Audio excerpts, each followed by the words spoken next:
this morning, going up to GMD Computrak, it was too goddamn cold. It was like 40-something degrees up there. I'm wearing summer gloves. Don't have heated grips. At least I wore my Under Armour and my decent winter jacket, so... In any case, yes, I know the engine light's on. That's because we threw this on the dyno while we got the suspension done. Got some interesting information on that front. We didn't do a tune, I just did a baseline dyno. Reason being, when I get it over to Charles at HFD1, he uses a Factory Pro. It's a different kind of dyno. Reads power differently. You don't just run sweeps.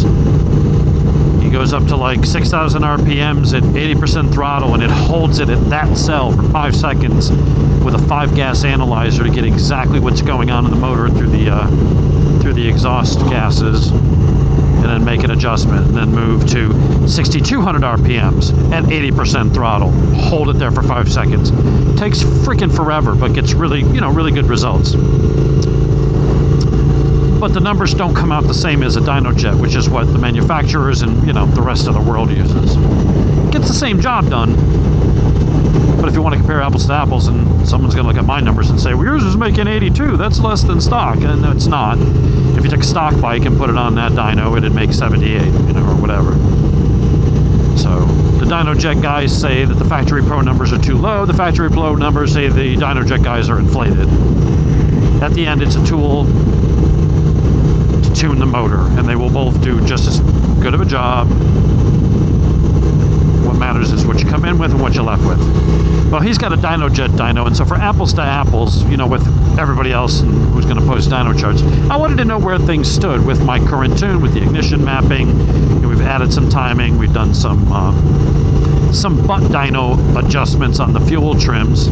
There's a big old lean spot in the middle that I need to fix before, I guess it's going to go on for a full dyno tune anyway, but between now and whenever I can get on there in the next week or so, now that I know that it's really lean there, and my OCD is like, I have to fix that. I have to make it more rich just to make sure there's no damage going on. What was weird was that we didn't see any dip in the power there, which is odd, because our AFR was like 18-19 in a specific range at wide open throttle.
goes extremely lean. I can fix that. In there, I yeah. can smooth that piece out. Yeah. So let's see what our numbers are. Let me do some shot of that. All right, I got a little work to do when I get home. And to me, that's like really lean. That's like dangerously lean. But I don't feel any difference in the power, and it didn't show any dip in the horsepower and torque. In fact, this thing made 102.5 and 83 foot-pounds. And I asked him, I said, is your dyno a little optimistic? He said, no, it's like sometimes he thinks it kind of reads slow. I don't believe that. I'm not questioning Kent. He's a really good dude, really knows his stuff. But as far as the like, I'm like, I don't know, like, could it make that much difference? Cycle World just had one that was making 93-ish, 94-ish, and 81 foot-pounds on the dyno. Brand new bone stock. Mine does have the snorkel removed, so a little less intake restriction. I've got the British Customs DCAT, so that whole catalytic converter shit's gone. Much better flow. I removed the DB killers, which the California bike they had on the dyno did not have, so that was choking it up. And I've gone in and adjusted the fuel, and more importantly, added 6 to 12 degrees of ignition timing from 70% throttle on up.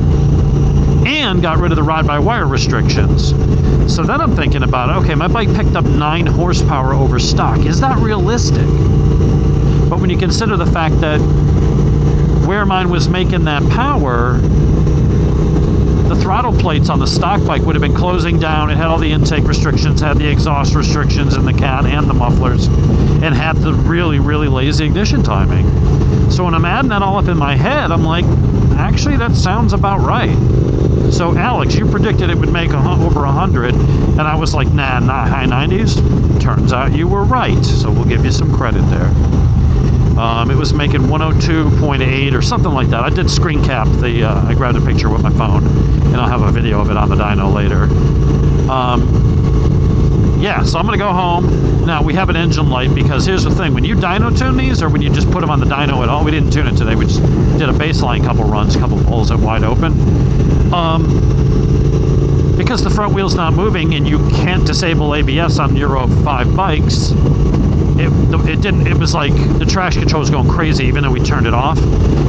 So we're like, huh, what's going on? Oh, the front wheel's not turning, the back is. It thinks there's something going on, so go ahead and turn that off. So what we did was we went and pulled the ABS fuse, but then the bike with the fuel, it wouldn't start the bike. So I had to put the ABS fuse back in, start the bike, and then pull the fuse while it was running, and it stayed running, and then we were able to do our dyno pulls. The downside is that it left a check engine light. That's okay. I didn't think, because I didn't know I was going to put it on the dyno today. It didn't occur to me until I was sitting there, and I'm like, dude, you got a dyno in the back, right? So I didn't bring my Bluetooth adapter, so otherwise I would have gone in from my phone and reset that. So instead of going riding in the mountains, because now, like I said, my OCD is like, hey, it's running lean there, between like 5 and 6 and 7, I'm going to add like 20% fuel and then taper it down to 15 to 12 to 10 to 5, you know, depending on how lean it was in that area. And that should get me pretty dang close. So I should pick up some mid-range power, I think. What was also interesting is the stock bike peaks power at 7250. We ran it right to the rev limiter, which is now set to 8400. The power never dropped off.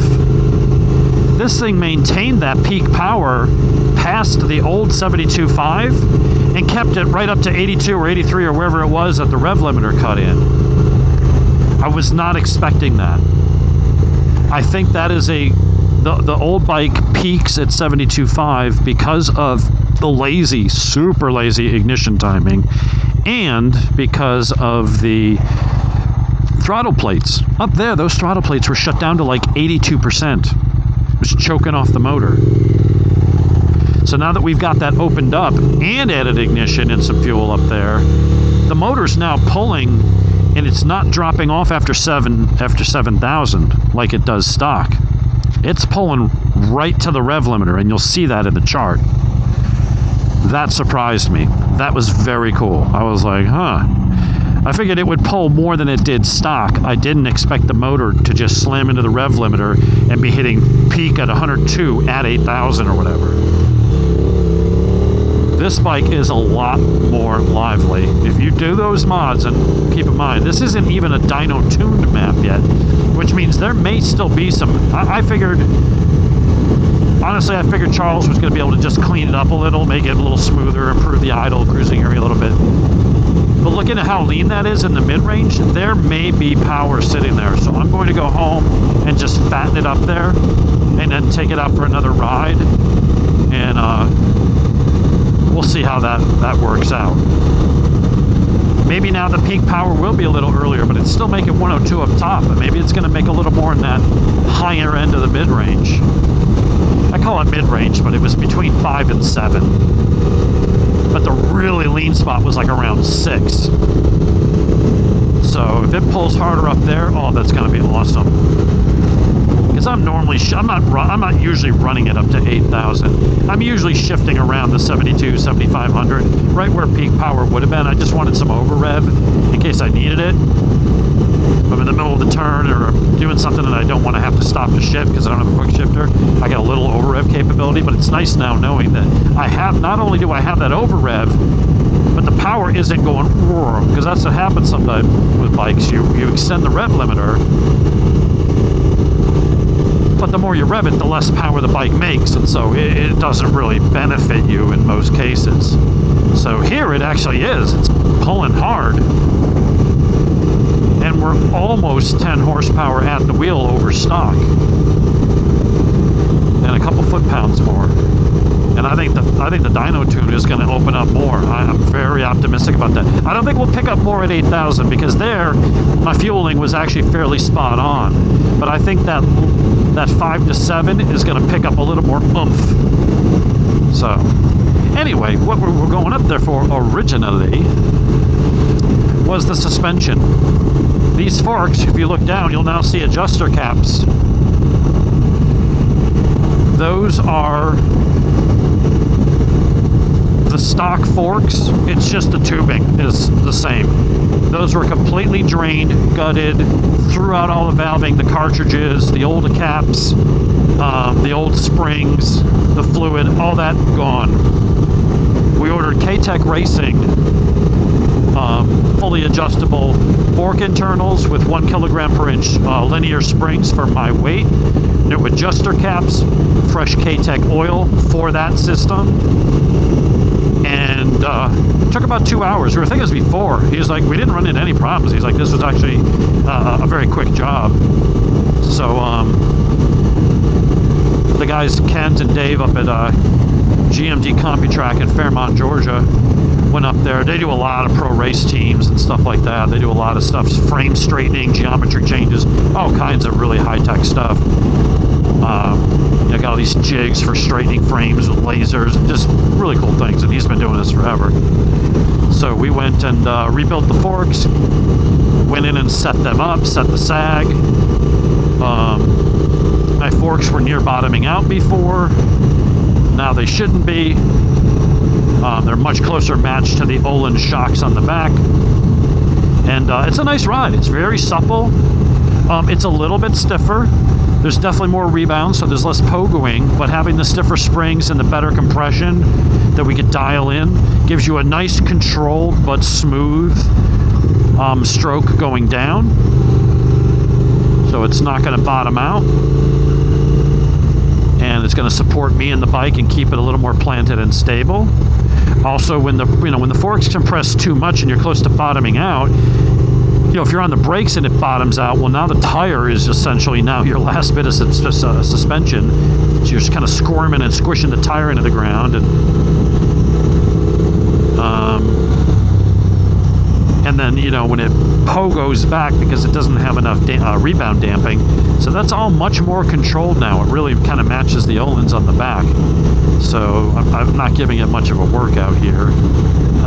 Obviously on this kind of road, just heading back to the house. I'm going to go get drop a new tune in here to fix that lean spot, and then we'll go back out. But so far, I could tell the bike's sitting a little bit more upright. It's not on its nose, which is taking away a little bit of twitchiness. I've been thinking about getting a steering damper. And I know some people are going to say, well, you never need steering dampers. If you need a steering damper, your suspension sucks. It's not set up right. Yeah, that's absolutely true. You could use that as a Band-Aid to fix improperly set up suspension or suspension that's just inadequate.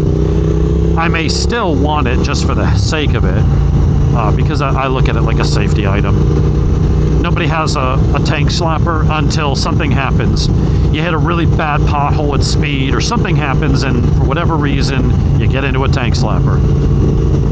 And best case, you crap yourself. Worst case, you end up on your face on the ground and you total your bike. So to me, it's $500 insurance to help prevent that. I think people are right when they say don't get it. You don't want to get that to mask a suspension problem, an underlying issue, and you just slap that on there and consider it fixed without fixing the underlying issue. So once I kind of ride this and get used to the new feel, I'll decide if I still want it. I know the suspension is good now. This is up for a track day. Once we get the tune, I wouldn't mind be running at those revs all the time with it running lean. But it's definitely feeling good, suspension-wise. We added a little bit more rebound into the shock. I'm not 100% sure I'm liking how that feels, so I may go and take a couple clicks out, put that back where it was. But the bike feels, it feels really supple now in the front. I don't know if the stock springs were progressives. A lot of times they are, and progressive springs suck. There's a lot of guys out there, it really improved my ride. No, it might have, because what you had in there was such crap that a better, heavier progressive spring might make it better than it was. But if you're pulling the forks apart, taking the caps off and putting in new springs anyway, don't get progressives. Get linear springs for your weight. We talked about that before. If you don't have adjustable suspension, or even if you do have adjustable clickers, you go and set the rebound and compression for the soft part of the spring in the initial stroke, and then it's inadequate on when you really compress it on the brakes coming down into a turn, then it's inadequate on the stiffer part of the spring, and it wants to pogo back and it's jittery. So then you're like, all right, well, I'll set it for the stiffer end. Well, now it's completely harsh because there's not enough spring tension in the first part of the stroke. Progressive springs suck. If you're gonna do it, the price is the same. It's not like a linear spring costs more than a progressive. It's not like it's more work. You're still taking, you're pulling the caps off, taking out the spacer, and pulling out a spring and dropping a new one in there. If you're gonna do it right. Get a linear spring for your weight.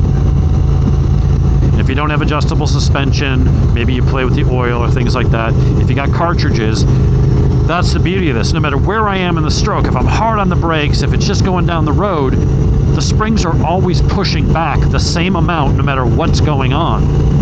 If I pound on that front end, it's still pushing back with the same force as it is right now. So you can set up your valving for your compression and rebound perfectly. And then no matter what you're doing, it's going to give you a consistent feel. That's what we've done here. Hey, it didn't have any of that stuff before, so it's more than just a spring, but we've got the right linear spring, we've got the right valving, the right oil, everything is matched. It's a closed system. It's all designed to work in harmony. And when your front end's working right, your bike handles better. You go faster. You go faster while being safer because the bike's not pitching around. It's stable.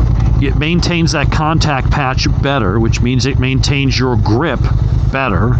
And that's what you want when you're railing through a turn. Because you want to have that front end. You don't want the front.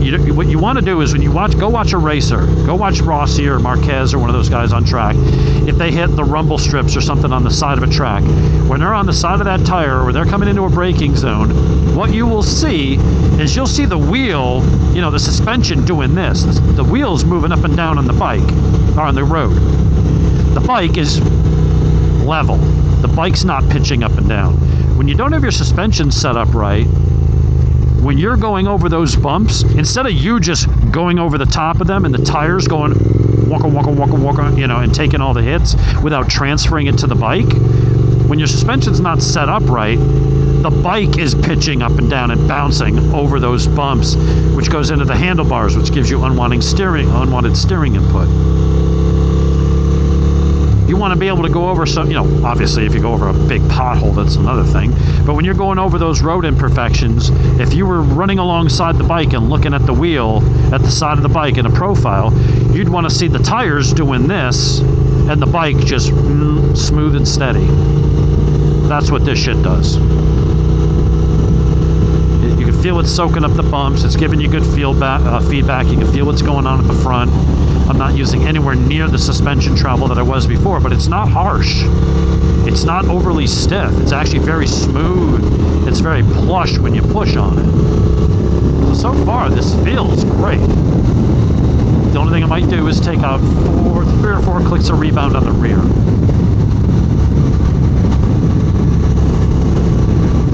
But the front end feels great so far. Now I'm going to go push it. After I go drop a new tune in here, it'll take me about 10 minutes to build it and 20 minutes to push it. So give me half an hour and I'll be back out riding probably. And I'll go find some twisty roads and play around a little bit. And, you know, maybe I'll want to take a click or two out of the suspension. What's really nice is we got the sag set up just right. It's got about 10 mils less sag than it did before, which is good because the front end was diving, which puts it on its end more, which makes it turn in and steer really quick, but it also makes it twitchy. And that's where I was talking about the steering damper. I may still get one just because I like them. It's peace of mind. But I gotta go clear that code, drop the new tune in, and we'll go take it for a spin. Now what's nice about this is that one leg, so I've got preload in both. We're 5 turns in from fully out on the preload. And that's the other thing, is that you don't, when you get the springs that are right for your body, for your weight, you can adjust your preload and without running out of adjustment. So we're only 5 turns in. I don't know how many other turns we got. We might have another 5 to 10 turns. So if I needed to make another adjustment, I've got room to go in either direction. A lot of times for a guy my size on stock suspension, in order to get even close to the preload that I want, which is like 40 mils with me on the bike, on the front, like 30-ish on the back, I have to put all the preload in. And now I'm out of my adjustment range just to get in the ballpark, and then the springs are bonding, you know, and it just makes for a harsh ride. So it really is critical to get the right linear springs. And then what the K-Tech setup does is, so you got preload on both, and then those little 3.5 mil hex heads down inside there, the brass ones. One is compression, one is rebound. I forget which. I'll have to ask him which one. Shit, I forgot. I think this one's rebound and that one's compression. But, yeah, so anyway. But that feels nice and plush. It's very, very silky smooth now. There's less, I don't know what we did also, but there was like some stiction in the forks. And we got rid of that.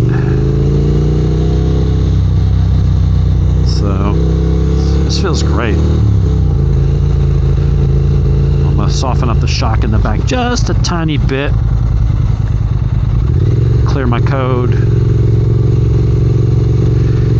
Then go for a little ride, get something to eat. Haven't eaten breakfast yet. It's already 12:27. I'm starving Marvin. Damn, so I was in and out of there in 2.5-ish hours. Bought everybody lunch at the shop. I was like, bring in food, you know, here's my debit card. But then they finished way before. It was like too early to order lunch. No one was delivering yet. So I was just like, well, add some money to my bill. Buy yourselves lunch, whatever you guys want. So they definitely took care of me. So it was $8.95 for the parts, and then today with tax, labor, the fork oil, the dyno run, and throwing in extra money for lunch, it came to $400 even, you know, to get everything built, put together. So very reasonably priced. They do great work up there.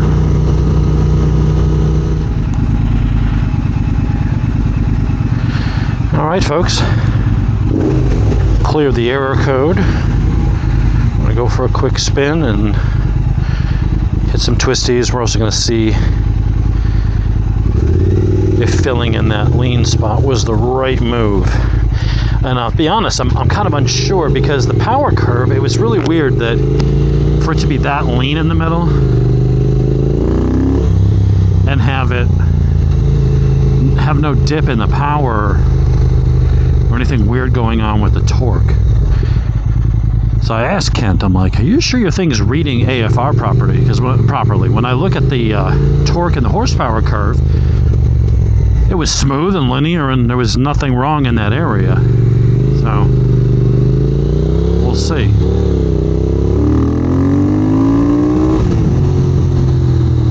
I richened it up there. Doesn't really feel any different.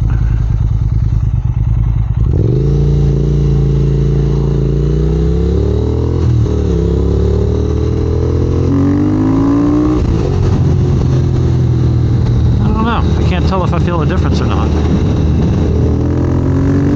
Maybe a little bit.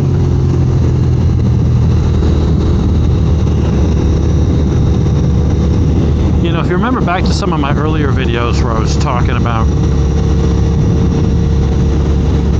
how maybe when there was some confusion, because they changed the strategy on the ride-by-wire tables, and you have to apply them. You got to apply them to 1 through 4, and it didn't apply to 5th and 6th, or, you know. And it turns out they just changed from going by individual gear to gear groupings. So as long as all the boxes are checked, then when you change ETV3 and make it more linear and aggressive, it applies it to all the gears. But at the time, I was thinking, you know, 5th and 6th feel a little flat in the mid-range, like it wasn't unrestricted up there. Well, maybe that's what I've been feeling with that lean spot. You know, in the first couple of gears, you're through that area so quickly, you're not feeling anything. But then, you know, the other thing could be, which, you know what, I didn't consider here, and this is where I got to get it on the dyno, is I added all that ignition advance, which means the spark is going off at a slightly different time, which means my fueling would need to change, right? I seem to recall hearing that. That might be something that just slipped my mind and I overlooked. Because a lot of my tuning you're doing in Power Commanders and stuff over the years, I'm not usually playing with ignition tunes because I didn't have direct access to the ECU like I do here. But if I added a whole bunch of ignition advance in that area, and I did, then that may be, if it's sparking earlier, then maybe it hasn't finished spritzing all the fuel in there, so it's coming up a little bit lean, so I gotta add more. That might be what was going on. It was a little lean between 2 and 3, and then from 4 to 5 wasn't too bad, and then from 5 up to 6 and 6250, very lean, and then kind of came back down, and 7000 was just a bit lean, and by 7500 it was kind of right where it wanted to be, and that's where we were making the peak power there. It's right in that range. So let's go see if we can get on a couple little back roads. I did take out a couple clicks of rebound out of the shocks, put it back to 25 clicks out. Believe it or not, the rebound adjustment on these Ohlins shocks, it has 52 or 54 clicks of adjustment. So we went down to 21 clicks out, and that made it just feel a little little stiff because, like, you hit a bump and it compresses and it wouldn't come up quite fast enough. So then you hit the next bump before it's fully come up, and so it just kind of wanted to free it up a little bit, make it match the front. Front feels good though. So we'll go hit some little local twisty roads. I mean, it's not a... I'm not going to go railing on the turns. It's cold and cloudy and probably not a ton of grip. Don't feel like going all the way up to the mountains because it'll be 10 degrees colder up there. But if I can manage to not get stuck behind some schmucks in minivans and hit a little bit of the twisties, and I just want to see how it kind of tracks through a turn. The front's not diving as much. It's much more compliant. The front end is supported more. So I'll be curious to see how it feels.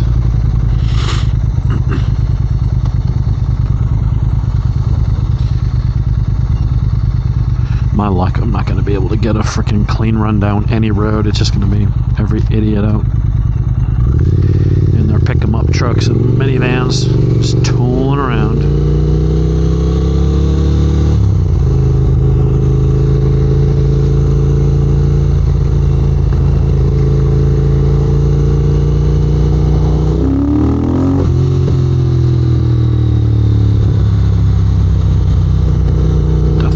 Good. I mean, that's just instantaneous snap.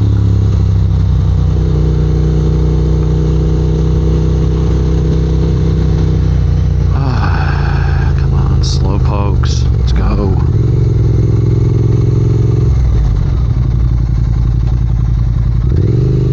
I guess they'll go right. No, yay! Look at that. It must be my birthday.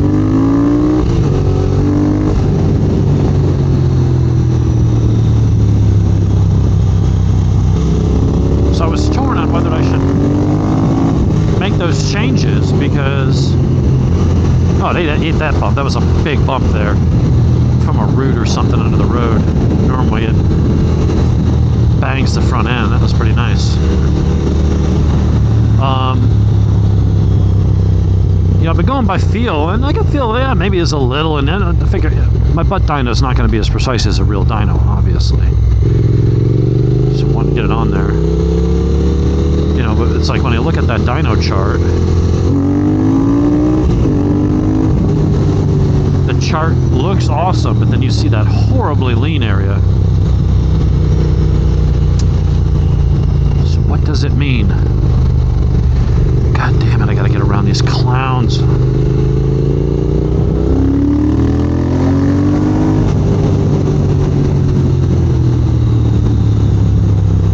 Why are you slamming on the brakes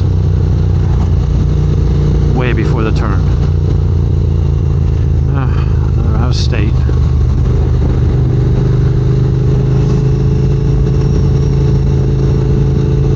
Oh no, California. Even worse.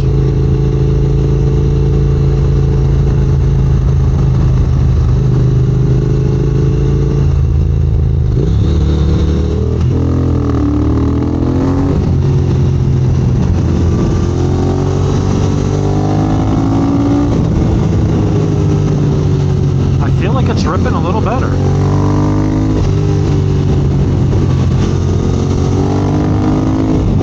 It sounds a little different.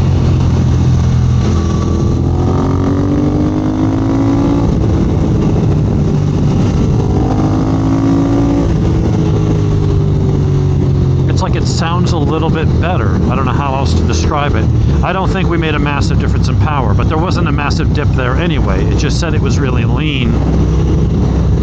So I added some fuel, not a terrible amount. At the very leanest part, I added 20. I wasn't even sure that would be enough, but again, being that there was no dip in the torque, I didn't want to make it too rich and then have it be a dip in the torque. So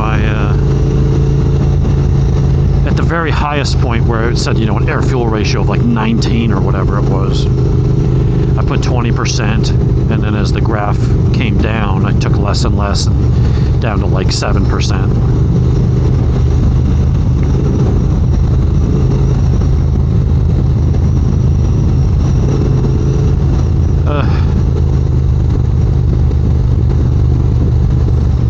Dude, you're not going fast enough to have to brake for the turn. God, so many drivers are just so timid. Like scared little rabbits. I'm going too fast. It's like you don't even know what fast is. You're barely doing the speed limit.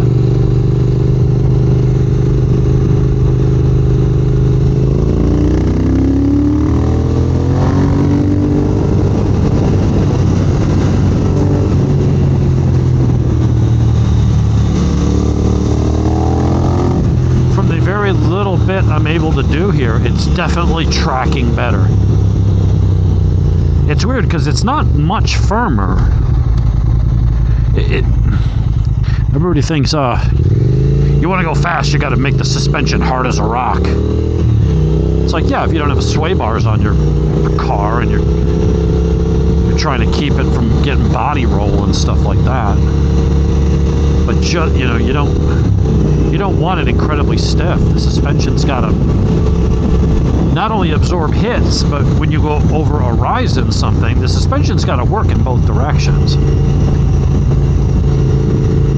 That's why you set sag, and you have, you know, you want that when you're sitting on the bike, you want it to be able to travel up 40 millimeters if you have to. You don't set the sag at like so hard that there's no sag. Otherwise, you're only absorbing impacts. When there's a dip in the road, or you go over a rise and the front gets light or whatever, you want the suspension to move in that direction as well. You want the tire to be able to absorb bumps and move towards you. You want it to be able to go the other direction. So like we said earlier, you should be going over little bumps in the road, and your tire should be doing this, but your bike should just be doing that. Very minimal movements. And so it feels a little firmer, but it also feels just more compliant. It's the movement, it's freer, it doesn't have as much stiction. It feels like it's got a little bit more travel. And I think it does because I think there was, from the old cartridges, there was like mechanically it would bottom out, and I think with these cartridges and springs it's physically a little bit different. I normally like to fly through this turn. Get out the way, bitch.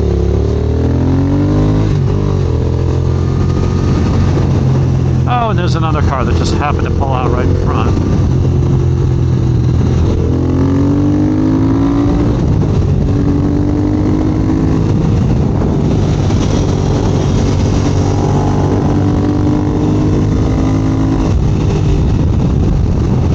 Oh yeah.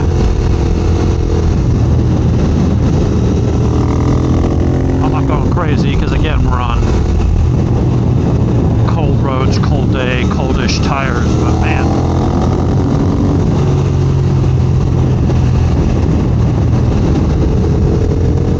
I definitely feel like I've got more confidence. Before, and it was something that Dean picked up on immediately when he wrote it. He was like, it will handle, but you feel it moving around a lot. There's a lot going on, and it's distracts you. You're kind of like, whoa, what's it doing? And ultimately, it doesn't get so squirrely that, you know, you feel like you're about to lose the front anytime soon. But it definitely was jouncy and wallowy and didn't track as stable. It wasn't as stable and didn't track as well as it could. And so you were just very mindful of it. When you're thinking about that and you're feeling that and you're trying to analyze what's going on, it takes away from your speed because it takes away from your confidence. You don't feel like you can push it as hard. Even if you could, having the bike just kind of squirming and moving around like that will give you pause. Because if you're sitting there trying to analyze and think about what's going on and do I need to be you can't go as fast. It's why they tell you to look 50 feet through the turns. I'm not looking at the ground right there. I'm looking at the ground where that car is.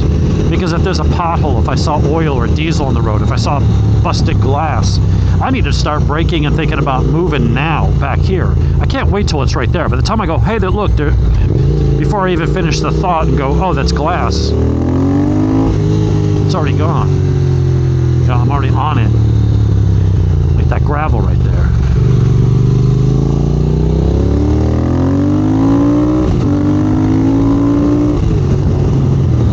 Yeah, feels good. 102 horsepower, if that dyno's accurate. And I can't think of a reason why it wouldn't be.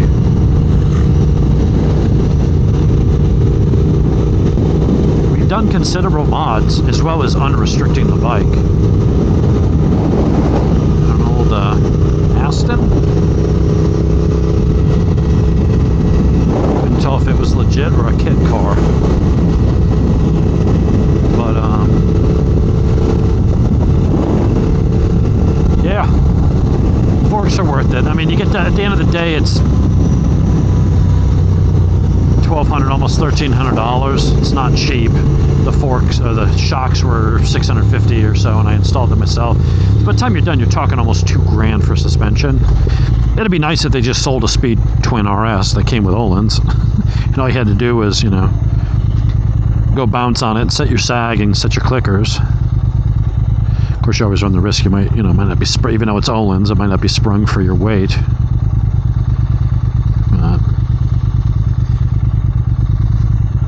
So far, the suspension's been feeling awesome. So after this, when I get back to the house, I'm going to call or text Charles. Let him know the suspension's all done. And then let him work his magic and see what else he can pull out of this thing. And at that point, I mean, I don't know what other mods it would really need. Quick shifter? It'll say, oh, you don't need it. Shut up. It makes the bike faster if you're going to do aggressive riding and track days on it, which I am. There's a reason why every freaking race. I had someone the other day. Oh, it's just a gimmick. Shut up. Just because you got a 20-year-old bike and you know, it doesn't have that stuff. You've never tried it, so you don't know what it's like. I'm telling you, man, quick shifter with auto blip when it's properly set up is so sweet. To just be wailing through the gears wide open and not having to roll off or hit the clutch. Just keep it pinned and click, click. It's like using paddle shifters on my car. Just keep the throttle mashed into the floor and go click. And it instantly goes bam right into a gear. No lag. Nothing. Especially on that car. 10R80, 10 speed on the Mustang is amazing. It's one of the best non-DSG, you know, non-dual clutch auto transmissions out there. It doesn't disengage the torque converter between shifts. It's like freaking lightning. And it's faster than you can shift. Someone said, well, go watch this one guy. He can shift fast. Okay, yeah, there's that one guy. But pretty much every other person, including, you know, really good drivers and pros, the auto's just faster, man. You don't like it because you're stuck with the manual. And you're stuck in that old paradigm. Like, who wants quirky fuel injection? I want carburetors. Well, you can get much nicer, much more exact, you know, fueling. Sitting there dicking around with needle jets and valves and all that kind of stuff. I know it worked that way for many years.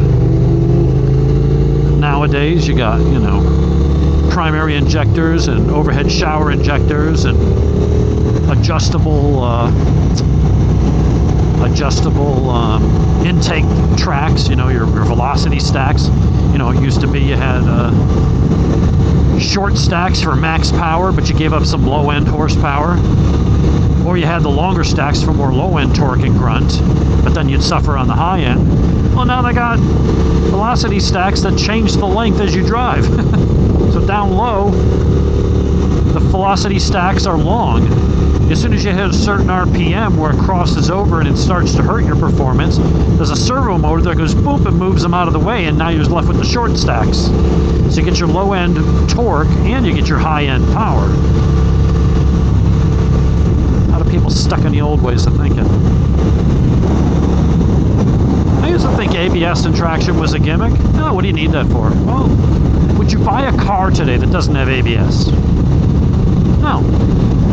Because the second you have to stop quickly and there's gravel or wet or even on dry pavement, slowing down 4,000 pounds from 80 miles an hour, it's very easy to lock up your brakes these days. It's not like the old days you had drum brakes and shit.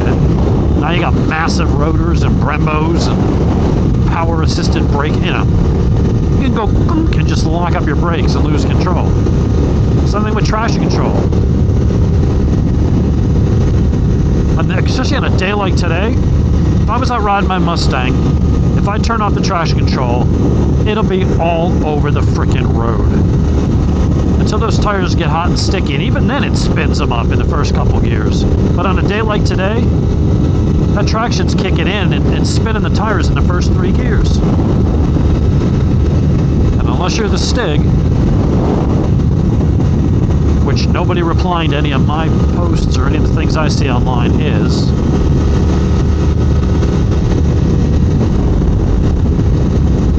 but it definitely, it's definitely feeling good, man. It's riding much nicer. I did the shocks because they were just obviously not good. And then I did the Ohlins, and it was like, those feel great, but then you feel the front end out completely out of sync. That's the best way to describe it. That's why when you do things like that, you typically got to do it together. You got to match them.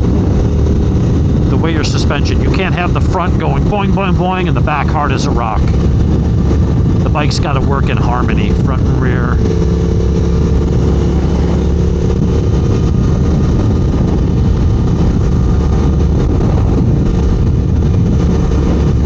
Some people say, like, oh, you don't need that on a street bike. Bullshit.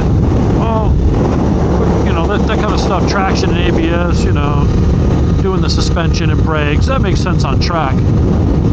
I would submit to you, anything that makes sense on track, 9 times out of 10 makes more sense on the road. The track is a prepped surface. Everyone's going the same road way. There's no potholes. You don't have a lot of tar snakes. They don't have fucking plastic reflectors sticking out glued to the ground. You don't have a lot of dead animals. You typically don't have wet leaves. When someone spills some shit on the track, they go out there with chemicals and clean it up. So these safety systems that people think, it's just for track guys, I'm a road rider.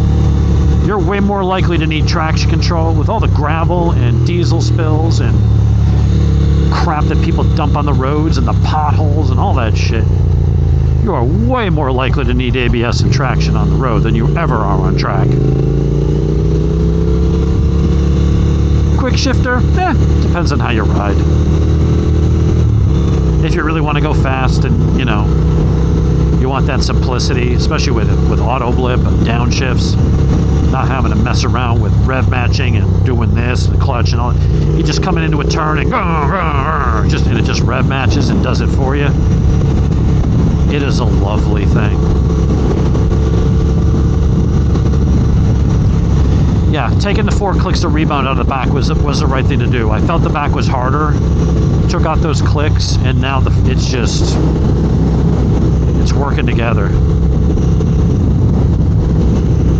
And I'm not coming close to using all my suspension yet. Now, I haven't taken it to the mountains and hammered it. I mean, I could maybe get the brakes real hard. God, those brakes are strong.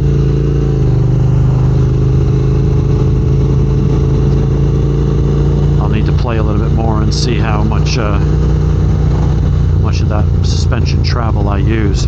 But I just kind of lightly grabbed the brakes, and I was about 2 seconds from locking them up and having the ABS kick in. These things are phenomenal. I don't know if they're 310 or 320 mil rotors, but the Brembo M50 monoblocks, Brembo radio master cylinder, steel braided lines. People are like, oh, ABS systems make bikes feel mushy. No, it kind of doesn't. Maybe the first gen stuff, or you had some, cheap brand first generation stuff 12 years ago. If you're getting top-notch Brembo and stuff like that these days, man, stuff's awesome. You could do a one-finger. If I could disable the ABS, I could do a one-finger stoppie on this thing. I'm not good at them, so I would probably then face plant and have the bike land on me and kill me, but the bike would do it.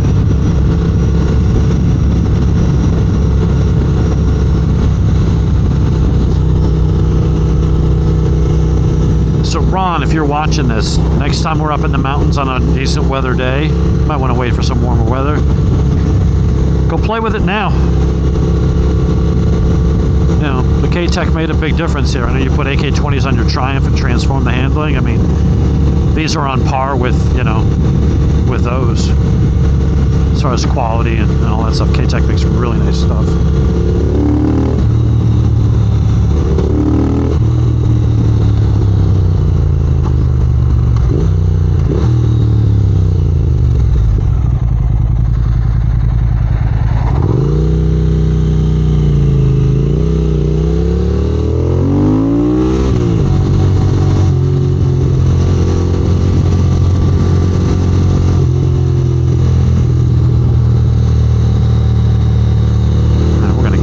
Second and wide open and just see what it feels like now. Alright, so the flat spot was starting after 4, so we're down to 3,500.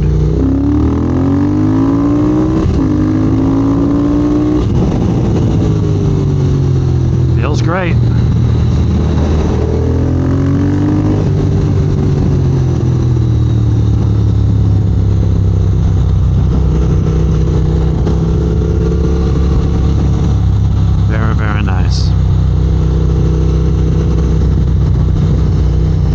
Alright, I think that's all we got. I'm going to go and see what Donna's doing. And, probably be my only ride for the weekend. It's going to be raining tomorrow, and I'm going to be back at work all week, so, well, except Thursday. Jonathan's got to go in for surgery, follow-up surgery after his wreck, so I got to get him. He needs someone to drive him to and then back from, because he'll be all out from being sedated and won't be able to drive. So hopefully I can drop this off with Charles this week and have it ready by next weekend. That would be awesome.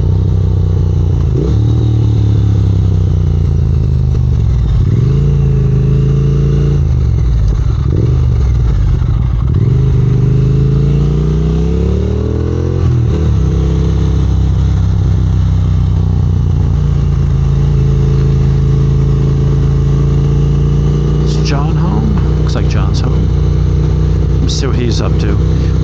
We're doing we're going to be having a couple episodes of Dave's Garage coming up. We're going to be installing the same Delcovic slip-ons that I have on my ZX14. Well, John just traded in his Busa, got a new ZX14. We're going to be installing a set on his, so we'll do a video of that. I wasn't doing Dave's Garage when I did mine. And then Jonathan's coming over with his Honda Fury at some point to do a full Cobra exhaust, fuel tuner, and a new airbox.